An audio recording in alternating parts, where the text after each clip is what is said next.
We are here with Kathryn Hahn, and Kathryn, I want to start off by asking, what do you think the main sort of message of Happiness was? If you were to boil it down to, I don't know, a tagline or something like that. You mean Happyish? Yeah. Yes. Oh, I would say to a tagline, I would say no pun intended. I would say I would just say be present and be who you are. Who are you? What is your happiness is right now. So get into it. Stop searching. It's right in front of you. And you play Lee Payne on the show, Yes. and I guess what for her makes her most present, and where is she her most fully self and can express that? Her family and with her husband. And that is the thing that I kind of was most attracted me to the material, is that in this, kind of in a setup that we've seen before, like it's a trope of like what happens when you turn 40, what is it to be like dissatisfied in your professional life, like we've seen all these, like what do we have to whine about? We have everything we could possibly want. I think that what attracted me to this, like one of the things besides Shalom's voice and his incredible writing, is the relationship between the two of them, between Steve Coogan, who plays Tom, and myself. Like I just think that relationship is so beautiful and true and rooted and an anchor. And that's not, for whatever dissatisfaction both of them feel, their family life is not a part of it. Like that's the beautiful place. Yeah. And I guess with that relationship with Tom, with that marriage, I think we've seen a lot of dramedies on TV before, and often the marriage is the marriage at the center of it can be quite a dysfunctional one, and there's lies, and there's fighting, and there's secrets and stuff. But that's really not what this show is. This show is really not having sex. It's a nightmare. Like I gotta look somewhere else. Like that's not what it is. These guys have been together forever. They're each other's soulmates. They there's that whole like opposites attract, and what I think is so true about the two of them is that they could not be more similar. They're just like, they just share such the same POV. They finish each other's sentences. Like they believe in the same things. Their priorities are the same. Like I just think that's there's such a friendship there that just seems true, and also just aspirational. Like it's hard to sustain something for that long. Like I'm blessed, and I feel lucky enough in my life that I'm married to my best friend, and we've been together a gazillion years and have 2 kids. And I think that that's a part of Tom and Lee that you just don't get to see very often. That's not whatever's going on in their journeys and their like professional lives. It has nothing to do with the marriage or their love for that boy.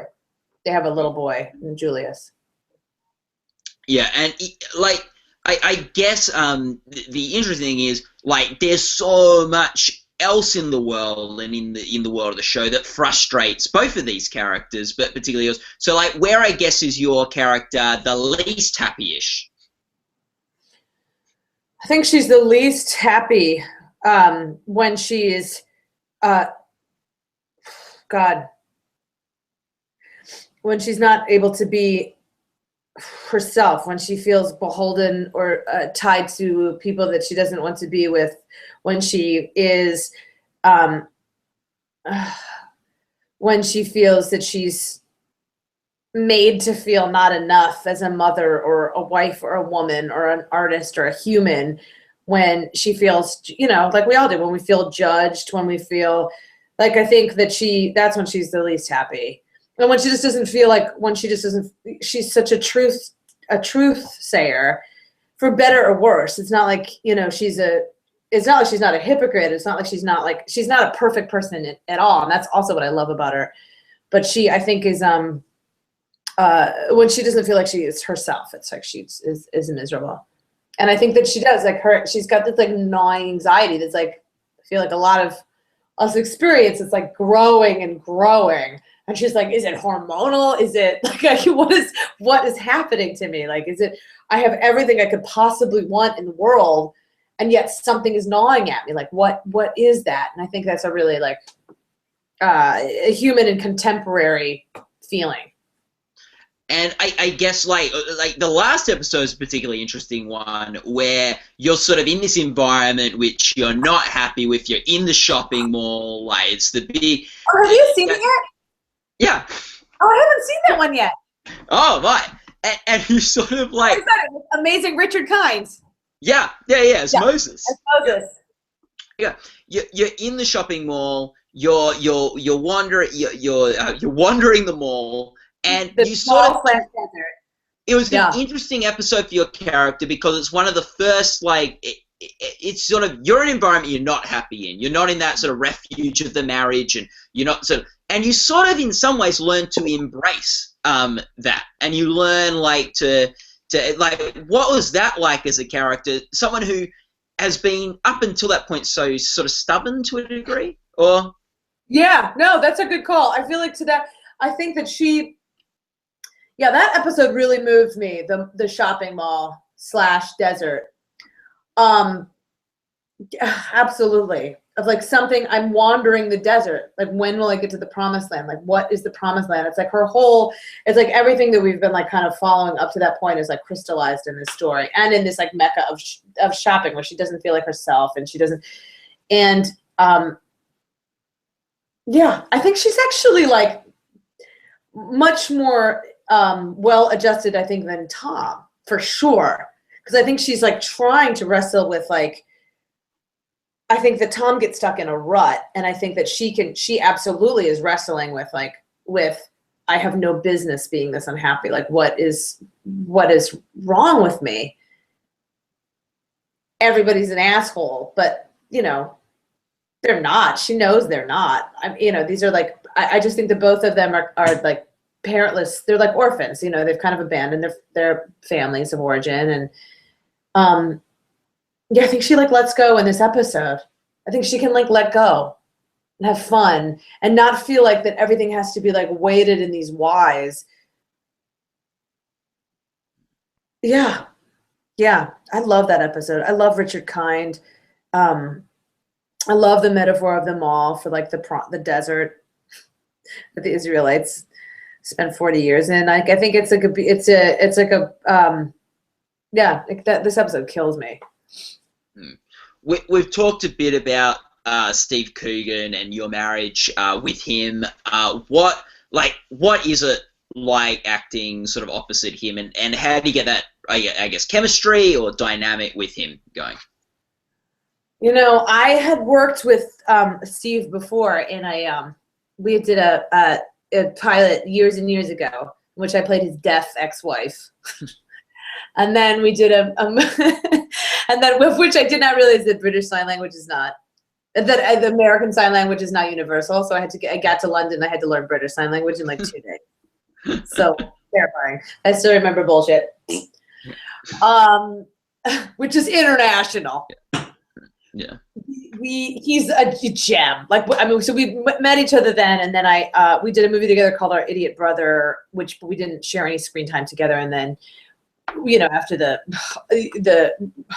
just the amazing journey of this horrible journey of this year, after trying to see if this could happen again, or what would it be if it happened again after Phil died. Like, all of that was when he kind of lit a fire under it by showing his interest, like almost a year later, and it felt so brand new to hear the name Steve Coogan that I think we all were like, oh, yes, this is perfect. Like, it's going to feel like a whole new play.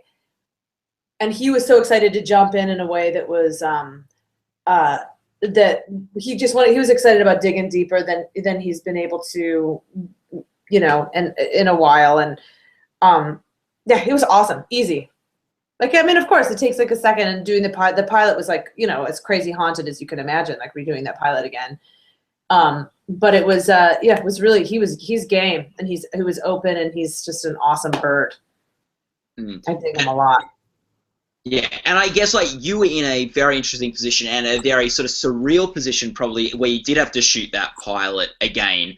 What was that whole experience like of having the show, shooting the pilot, then having to come back and redo it? It was so awful. Yeah, Yeah. like I mean, it was really hard. It was, um, yeah, really hard. I mean, I think so much of our energy, Shalom and I became really close after the pilot because of, I mean, the original pilot, after what we had shared, and I think time was on our side. I think that the amount of time that happened between his passing and us doing it again was like, I couldn't have done it a day earlier. Like, I don't think that Shalom could have either. Um, at first it was not like, it was not even a consideration. And then very soon after, though, I think that Shalom and Nevins were like, can we look at this material again? Like, is there a world in which we give it another like shot and see? And when Steve came on board, it was like, again, like almost a year later, it felt so brand new, so brand new. But yeah, doing the pilot again was the read through was tough. The shooting of it was not. The shooting of it was by the time we got there and we'd had rehearsals, it felt better. But the read through was, yeah, not easy.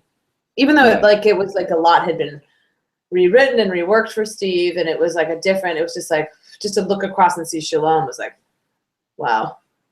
But yeah, Shalom, I mean, Shalom too, but Steve is such a gentleman and a pro that he was like, I mean, he just like diffused it. Like, it became very, very easy and very new with him. Yeah, I just love it. I love being able to like, I love this part so much, man. I love his writing. I love that's why it made me stick with it all this time. Like, I had a lot of other, we all do, but I had like stuff I could have, I had different avenues. And for some reason my gut was like, you gotta play this beautiful experiment through. Like, you gotta play this through for so many reasons, like personally and like all those ways. I knew, it was untested waters with Shalom. He had never done like a narrative, like, scripted, like, it's a huge gamble. And I knew that it was going to be like, I knew that we were going to I knew it was going to be, we were going to have to fail a bunch before we like achieved it. Like, I knew it was going to be like but I was so excited to go to just jump into the abyss with him because I just believe in his writing. His writing just really moves me. And I guess for like an actress, like, it's so like it must have been a bit of a recalibration, like with having to deal with a new actor. Like like they're both incredibly talented actors, but I imagine the chemistry would have been different, and the way you worked together would have been different. And I guess, do you think the character of Lee is now different because of Steve being in that role? Like, yeah, absolutely. Oh, absolutely. I feel like because you are who you're playing with. It would not have behooved anybody and in any circumstance to try to hold on to something that is not what's given to you in that moment. Like, all your job is to, I mean, I feel like my job is just to listen. And would not have been, I'm listening to a different bird. It would have just been stuck in something that is not true and not present. And so, yeah, absolutely. I feel like she got weirdly stronger, like different things that I couldn't have anticipated. Like, also, it's hard to even judge because I did a pilot and I've done a series now with Steve. Like, I've done a whole 10 episodes. So we were able to like get to places that we never could get to the first time around. And yeah. I mean, so it's hard to know. I can say with a total authority that, yeah, she's a different person. Absolutely. Yeah. Because Steve's so different. And I guess with television, characters do evolve over the course of the season or over the course of the series, and we. Yeah. Sorry to interrupt you. It's all right. And Steve's gotten like, you've got the opportunity with Steve to evolve that relationship, and I guess with Philip, you wouldn't have seen how that would have gone. Like, completely. Yes, absolutely. I feel like they, I've only this a couple times, like the series things, but what I love about it is when you look back at a pilot and you see like where it is, like I mean, of course you can't help it. It's a living, evolving creature. I feel like if it's an interesting one, that it is not going to be like, you know, it's an evolving beast. So like, it's like the evolution of a show. Like I think we learned a ton through this first couple episodes, and now I think it's like a totally different bird. You know, we all needed to like trust each other and just become like available to like what the show was giving us at that moment, and like we'll just try to listen. That sounds so douchey, but you know what I mean. Yeah, and do you think there's an episode for your character that's particularly pertinent or particularly like was challenging for you? My favorite, I think, was episode 8. I mean, they're all. I feel like from 4 on, I'm really excited by them. Also because I just feel like we found it, like I think Shalom was able to like trust actors, and I think that we've been able to like we were able to say like the between the lines is as important as the language. Like this is a different medium than a not like a novel. Like you have to be able to like sink in the silences, and you know, I think he's so much to say that he would want to pack so much in, and so we were able to like strip it down. And I think episode 8's my favorite. Sorry, I'm so popular. I haven't seen 8 yet. I think this one. So yeah. So yeah, I haven't seen 8 yet. I think like for you, like the episode where you get the package from your mum was a pretty like interesting one, and getting to know your character. But I also think like one was interesting too, because like maybe it's a bit less showing scenes for you in one sense, or like just you there in front of the camera. But it's pretty interesting, you and your friend with 2 different world views, and you learning a bit about her learning a bit about you, and like seeing her interact with that environment. So, like, do you prefer the ones where you're a bit more in the cabin, sort of like to yourself or with Tom and sort of part in that bubble almost, or do you like when you're out in the world, like a shopping mall or? Oh, I mean, it feels real. I mean, yeah, it's funny.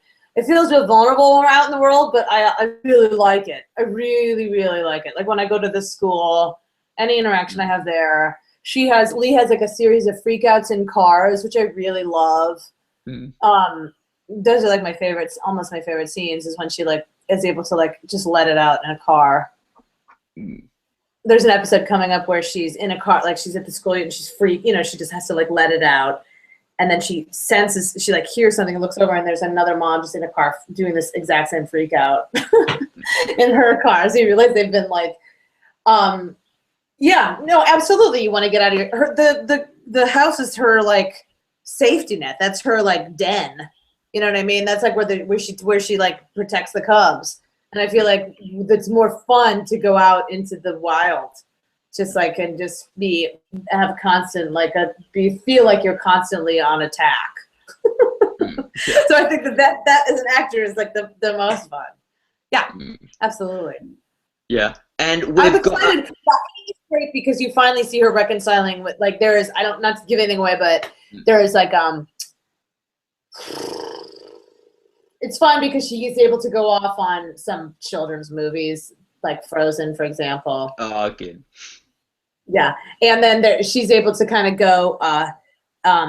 She kind of deals with her anxiety. Like she finally is able to deal with her anxiety. It's good. It's fun. Really, really fun and rich and yeah. Fun. I think that would be my fave.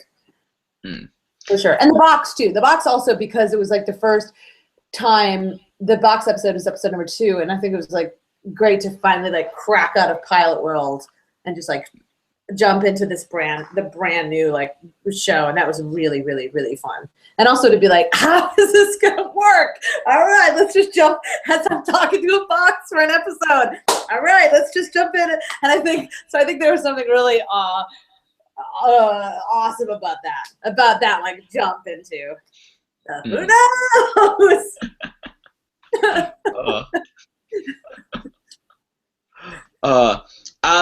Do you like Showtime, and this shows with Showtime, like you've Enter Network, which has like a very good resume of series and original content, particularly in this dramedy sort of area, you know, like very different types of shows, but they've really hit that with so many shows hitting this sort of like borderline comedy drama themes and character driven pieces. Heading towards the Emmy Awards, and your first show, your first season at the Emmy Awards, Showtime's had shows that have done well, shows that haven't done well at the Emmy Awards. Do you think it's important for your show to get that sort of recognition? What if I was like, no? Yeah. Yes, of course I do. I feel like this is you're right. It's an embarrassment of riches right now. Like we are in like a crazy golden age. Like it is so exciting to be a part of this, anywhere near this business right now. Like I just think the writing is and the performances are on this kind of content. Like whether like you're right, like television, the internet, like a series content is I feel like a really interesting place to be. Like I could not be happier. And I feel like, yeah, I think that I am very, very proud to be on a show that is like, you know, taking a risk in a way that's not, I'm not going to say it's like edgy, like, because I don't think it is. Like, it's like, you know, no one's young. Like, no, you know, it's not like a bunch of hip people. Like, it's not trying to, I just think there's something about there's something about the struggle that these people are going through that is universal, and the way that it's told is so technicolor new. It's a vision that is a singular, and I am very proud to be working with at a place like Showtime that will allow somebody like that like full reign to explore what that is, and like to be able to be like, yep, take a risk. Let's just like take a risk and play it through. Like it's either going to be like no one's going to be like, it's either going to be like, or like, like we knew it was going to be one of the two. And I think I'm really excited to be, you know, it certainly isn't like apathetic. So it's good. People have big feelings. Yeah. And I guess like it's hard for us who are in the Emmy predictions game to really know. When there's so much content out there, there's so many shows from so many different areas, like how much like stream Netflix sort of content, how much cable, how much, you know, network's really the one that you can sort of in the drama categories bet against to a degree, but not in the comedy categories because of Modern Family doing so well and stuff like that. It's so hard for us to read, and particularly shows in their first season, because we've never seen them compete at the Emmys before. We've never seen whether they're on the radar or not on the radar, how the Academy's going to respond. So I can only imagine how nervous it is for you guys who are in the shows to have to know sort of. I mean, and I don't know if this is what I should be saying right now. I'm not very like good, but I do feel like I do feel like it is certainly. I mean, certainly not why we did it. I mean, there's so many. I am just so happy that it was was able to get made after what it's been through and what like. I just am so happy that that we have those 2.5 months. I'm very proud of where it's gone. I think you're right. Like it's tricky because there's so many of those dramedies. Like it's not an easy differentiated. Like I know it's getting harder and harder. I'm sure for you guys to be like, like where do we put? There's so many of these other shows that's not Big Bang Theory, which is hilarious and undoubtedly comedy. Like how do you put that with so-and-so, with what? So yeah, absolutely. I don't know. I'm so bad at like trying to like sell anything. But I'm really proud of it. I'm really, really, really, really proud. I'm proud of Shalom and Steve. And I think Bradley Whitford is a wizard. And I think it's saying something that's like hard and true, and certainly doesn't pander, and certainly is figuring itself out like any first season. And but yeah, all I know is like I walked out of there with like, feeling like something had been proposed that was exciting and an experiment, and I'm so glad I stuck with it. You said Bradley Whitford's a wizard. You, as your character, you don't get to act with him as much as like Steve Coogan. Like you're sort of in the two separate. Yeah. So like, is that something that's a bit of a shame? Yeah, it's a total shame. We've worked together. Like it's funny because we did a play together for like 8 months on Broadway. A while ago. I'm covering up my face. Which was awesome. Sorry. But we never got to, we had to like make out every night for 8 months. It was hilarious. Yeah. But then we did Transparent together and never shared any screen time. And then this, never shared any screen time. It's like a crying shame. I just had drinks with him on Monday and we were like, how the hell have you been, man? We were in a show together and never saw each other once. Yeah, and he's awesome. He's an extraordinary, he's like a national treasure. We are meant to be talking with him tomorrow. Do you have a good question for me to throw his way? Oh, well, you should ask him to do his gorilla for you, which he probably would do in a heartbeat. Okay. You should ask him to tell a couple stories from the play that we did together. Yeah. What play was that? It's called Boeing. It was I saw that when I was in New York. You did? Yeah. With Mark? Yeah. Oh, that's awesome. That's hilarious. Yeah. Oh my God, that's awesome. Yeah, that was so fun. And then what else? What else do we ask? Yeah, I would say those things. Oh, and ask him about, he made me a delicious and very gentlemanly cheese platter when I went over and had drinks at his house. You can ask him what his secret for the apples is. The secret for the what? The apples. Okay. He puts something on these apples to keep them real crisp and white. I'll get some great cheese platter tips from Bradley Whitford. And I'm going to tell you it's probably apple juice or lemon juice. Okay. That's the so thrilled that you're Oh, that's very good. Gorilla. Oh, he's such a cute fucker. Pardon my French, but I love that guy. Yeah. Oh, that's good. And that's the advantage you get of doing the interview with us first. You get some questions in for him. Good. Well, Kathryn, thank you so much for spending your time. Oh my God, it is such a pleasure. It's always like an inarticulate thing to talk about something that you care about so deeply, and you made it very easy, so I appreciate it. Thank you. That's good. And all the best for the Emmys and all the best for Happyish moving forward. Thank you. I'm really flattered to be part of this. Thank you very, very much. Awesome. No worries. Right. What happens now? Do I just click it